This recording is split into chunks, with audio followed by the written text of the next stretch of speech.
प्यारे बच्चों, आज हम कक्षा 9 में हिंदी विषय के पाठ 4.1 सूरज तगड़ा थे। इनके रचयिता हैं पवन दीवान।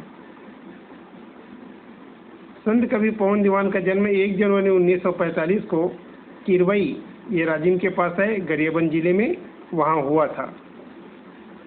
उनकी प्रारंभिक शिक्षा बासिन गांव है राजिम के पास एवं फिंगेश्वर में हुई। उन्होंने हिंदी, संस्कृत और अंग्रेजी में स्नातकोत्तर उपाधि प्राप्त की है। 3 विषय में, किसमें हिंदी, संस्कृत और अंग्रेजी में स्नातकोत्तर की उपाधि प्राप्त की है। श्री पवन दीवान जी प्रख्यात वक्ता और सहृदय साहित्यकार के रूप में जाने जाते हैं। उनकी प्रमुख रचनाएं हैं अंबर का आशीष, मेरा हर स्वर, इसका पूजन, फूल, छत्तीसगढ़ महतारी, मर मर कर जीता है, मेरा देश, मेरे देश की माटी, याद आते हैं गांधी। इस प्रकार से इनकी रचनाएं हैं। कविता देखेंगे।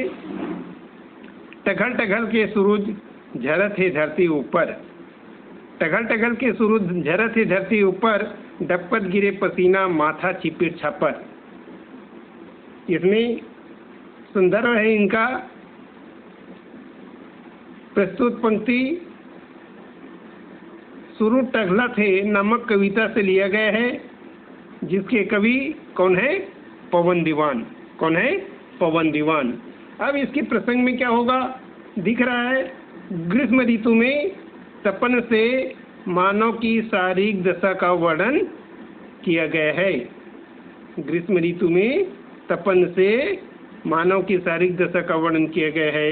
व्याख्या होगा।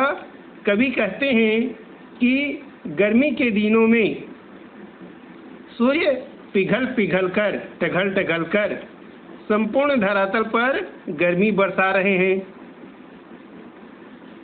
झरत है धरती ऊपर, जिससे मानव शरीर पसीने से लथपथ हो रहा है। डपकत गिरे पसीना तथा पसीने की बूंदें माथे से प्रवाहित होकर शरीर को तरबतर कर रही है। माथा छिपिर छापर, है ना। इस प्रकार इसकी व्याख्या लिखना है। इसमें अनुप्रास अलंकार है, टघल टघल, है ना। तो ये विशेष में है, माधुर्य गुण का प्रवाह है। अगला पंक्ति है झांझ चलत है चारों कोती,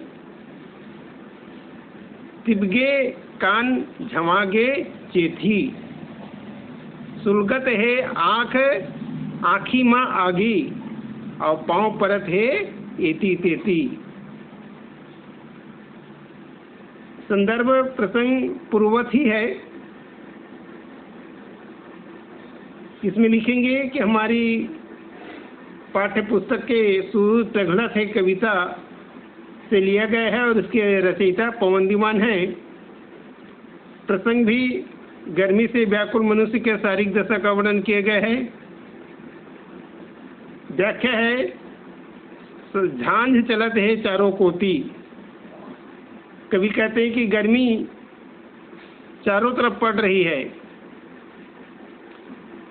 तिबगे कान झमागे चेथी, गर्मी से कान अत्यधिक गर्म हो गए हैं। सिर व पीठ गर्मी से झुलस गए हैं। सुलगत है आँखी में आगी, गर्मी के कारण आंखें झुलस गई है। और चारों तरफ लू बह रही है, जिससे धरती अत्यधिक गर्म हो चुकी है। पांव परत है एती तेती, जिससे नंगे पैर नहीं चला जा सकता है। गर्मी की तपिश के कारण पैर इधर उधर पड़ रहे हैं। अगला है भरे पलपला जरे भूमरा, भरे पलपला जरे भूमरा,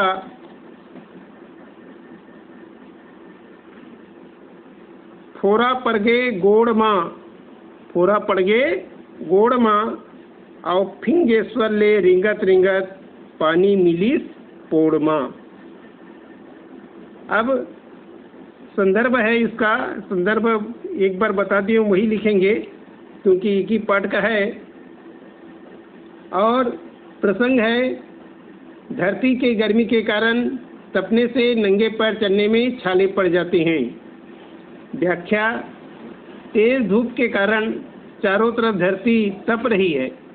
तेज धूप के कारण चारों तरफ धरती तप रही है और पैरों में छाले पड़ गए हैं।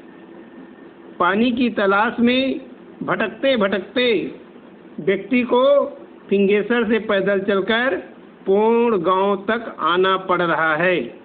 फिंगेश्वर ले रिंगत रिंगत पानी मिली पूर्णमा। अगला है, नंदिया पातर पातर हो गए तरिया रोज अटावत है। नंदिया पातर पातर हो गए तरिया रोज अटावत है।